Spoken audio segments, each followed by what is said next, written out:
Generalidades de los sistemas nerviosos. Iniciemos con ¿qué es un sistema nervioso? Es un conjunto de células especializadas a las cuales llamamos neuronas, es decir, una sola de esas células se llama neurona. Ese sistema nervioso recibe, procesa y transmite información. Para ello, se vale de señales eléctricas y químicas entre neuronas. Por ello decimos que la neurona es su unidad funcional. ¿Cómo funciona un sistema nervioso? En el medio externo o interno de cualquier organismo se presentan cambios. Esos cambios los denominamos estímulos. Y los estímulos pueden ser percibidos por terminales neuronales. Esos estímulos, el organismo los transforma en señales eléctricas o químicas y el sistema nervioso interpreta esas señales y emite una respuesta. La imagen que vemos aquí al costado izquierdo resume básicamente de lo que estamos hablando. Es decir, en el ambiente, llámese externo o interno de un organismo, suceden cambios. Esos cambios son percibidos, ya lo dijimos, por terminales neuronales que normalmente están ubicadas en los órganos de los sentidos. Eso nos permite percibir esos cambios. Luego entonces el sistema nervioso interpreta esas señales y emite una respuesta, unas acciones frente a esos cambios en el ambiente. Bien. Vamos a ver ahora las clases de sistemas nerviosos que existen en la naturaleza. En este gráfico, en forma de pirámide, vamos a ir en la base de la pirámide desde los sistemas nerviosos más simples hacia la punta o extremo superior de la pirámide donde están los sistemas nerviosos más complejos, más avanzados. Entonces, iniciemos con el sistema nervioso reticular. El sistema nervioso reticular es el sistema nervioso más simple que hay en la naturaleza. Está presente en organismos como las medusas y las anémonas, que vemos aquí en la imagen. La medusa que estoy señalando aquí con el cursor, que es la imagen del medio, y las anémonas, que son estos organismos que son animales, que parecieran plantas, pero que no lo son, que están aquí y que son el ambiente en el que viven peces como el pez payaso. Entonces la anémona es ese organismo que parece una planta. También está presente en organismos como la hidra, que está aquí en la parte superior de la imagen. Todos organismos marinos. Bien, se le llama reticular porque las neuronas que lo componen desarrollan prolongaciones de tal manera que varias de esas neuronas terminan formando redes, de ahí el nombre reticular. Eso lo vemos aquí en la imagen superior izquierda, donde vemos pues la red nerviosa reticular presente en este organismo marino llamado hidra. ¿Listo? Este sistema nervioso reticular termina interactuando con otras células que no son neuronas, que se especializan en la contracción y ello permite que ese tipo de organismos pues finalmente tenga movimiento. Ya vimos el primer sistema nervioso, el más básico, el reticular. Vamos a uno más avanzado, el anular. El sistema nervioso anular, lo que sucede es que las neuronas se organizan en forma de un anillo nervioso central, como el que vemos aquí en la imagen. Ese anillo nervioso central que vemos aquí en la imagen ampliada de una estrella de mar, de él surgen unos cordones nerviosos que en el caso de la imagen vemos que es un cordón por cada patica de la estrella de mar. De esa manera entonces tenemos un centro nervioso que es el anillo y de ese anillo hay conexiones neuronales hacia esos cordones nerviosos. Eso es lo que permite que organismos como la estrella de mar pues puedan desde ese centro nervioso tener movimiento en sus extremidades. Bien, el sistema nervioso anular está presente en equinodermos. Equinodermos como los que vemos aquí en la imagen, las estrellas de mar, los erizos de mar, entre otros organismos. Sistema nervioso cordal. Se denomina cordal porque tenemos la presencia de agrupaciones neuronales que forman cordones nerviosos, como los que vemos aquí en la imagen inferior derecha. Vemos que hay dos cordones nerviosos. Esos cordones nerviosos se unen a agrupaciones de neuronas llamadas ganglios cerebrales o ganglios cerebroides que se ubican en la cabeza del animal. Entonces ahí vemos aquí en la imagen, en la esquina inferior derecha, esos ganglios, que son agrupaciones de neuronas. O sea que ya tenemos grupos de neuronas denominadas ganglios y extensiones neuronales llamadas cordones. Bien. Este tipo de sistema nervioso básico lo vemos en gusanos planos llamados platelmintos. Y como los que vemos aquí en la imagen superior derecha. Entonces tenemos gusanos planos como la babosa de mar, babosa marina, que es aquí muy colorida, gusanos planos que son de tierra, como el que vemos aquí sobre esta superficie de tipo madera, y gusanos planos que habitan en cuerpos de agua o que habitan dentro de los organismos, como por ejemplo la tenia, que es un parásito intestinal. Entonces ese tipo de organismos tienen este tipo de sistema nervioso cordal, donde recordémoslo, pues ya vemos agrupaciones de neuronas que forman ganglios y extensiones neuronales llamadas cordones nerviosos. ¿Listo?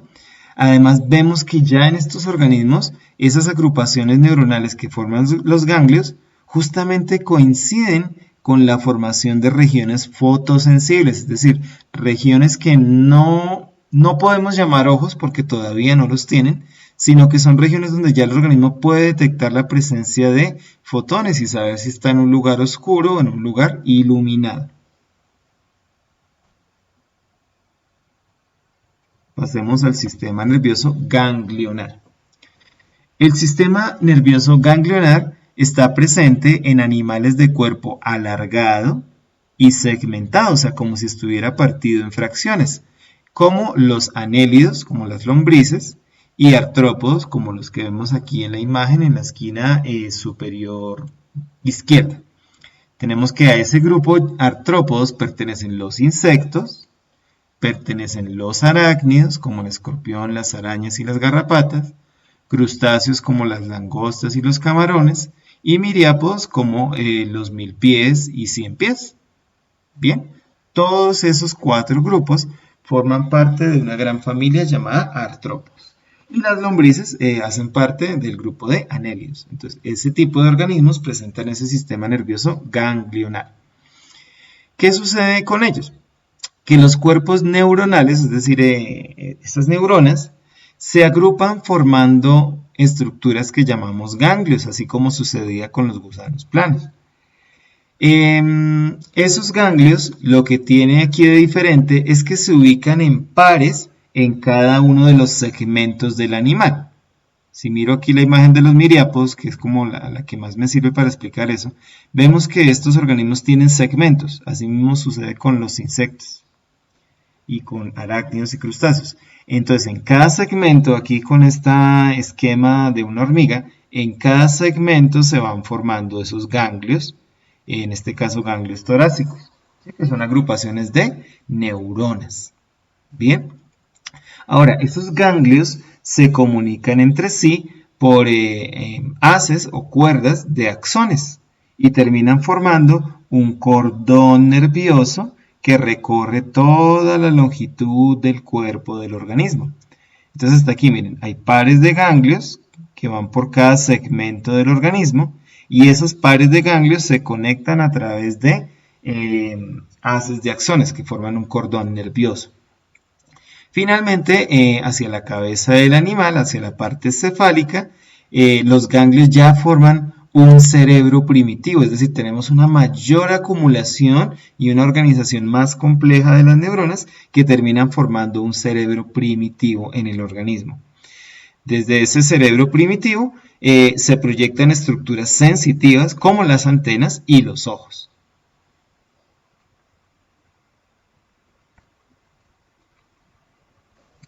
Ahora, una anotación importante.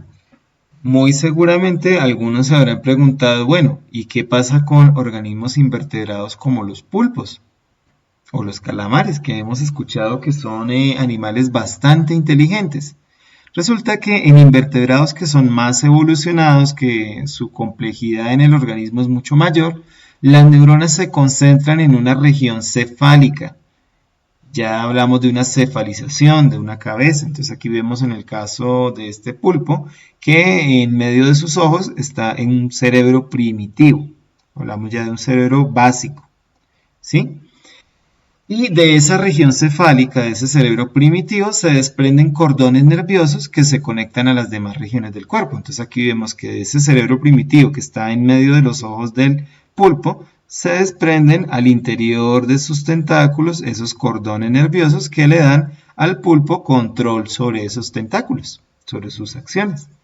Aquí un datico importante, fijémonos aquí en la parte superior de la imagen. De las neuronas que posee un organismo como el pulpo, 35% constituyen su cerebro. El otro 65% de sus neuronas se reparte en sus tentáculos o brazos. ¿Por qué? Porque necesita tener mucha sensibilidad y poder interpretar todo lo que sucede a su alrededor a través de los tentáculos. Vamos entonces al último y más complejo de los sistemas nerviosos, el sistema nervioso encefálico. El sistema nervioso encefálico está presente en organismos vertebrados.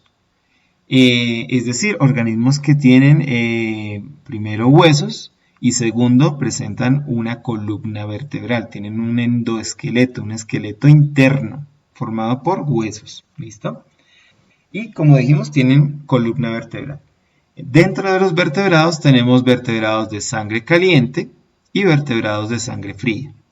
Dentro de los vertebrados de sangre caliente están los mamíferos, como el oso, el tigre, la ballena, aves y peces. Esos son organismos vertebrados. También son vertebrados animales de sangre fría como los reptiles, serpientes, tortugas, cocodrilos y anfibios como las ranas y salamandras. Todos estos organismos vertebrados que tienen columna vertebral y endoesqueleto presentan un sistema nervioso encefálico. Un sistema nervioso encefálico se caracteriza porque tiene dos estructuras clave, que son el encéfalo y la médula espinal. Vamos a empezar por el encéfalo. El encéfalo está formado por el cerebro y el cerebelo, que vemos aquí en este esquema del ser humano, cerebro y cerebelo. Esos dos órganos conforman el encéfalo. Ese encéfalo está protegido por los huesos que forman el cráneo. Y el encéfalo finalmente constituye el centro de comando, el centro de control nervioso que dirige las acciones de un ser vivo, de un organismo vertebrado. Ahora hablemos de la médula espinal. La médula espinal es una estructura cilíndrica que se conecta al encéfalo y que está protegida por los huesos de la columna vertebral. Por tanto, entonces la médula se desplaza desde la base del encéfalo a lo largo de la columna vertebral. Va dentro de esa columna, protegida por los huesos que forman la columna. Esos huesos que forman la columna, recordémoslo, se llaman vértebras. Bien. La médula espinal es importante porque comunica el encéfalo, que es el centro de control nervioso, con el resto del organismo. ¿A través de qué? A través de nervios, que son agrupaciones de neuronas.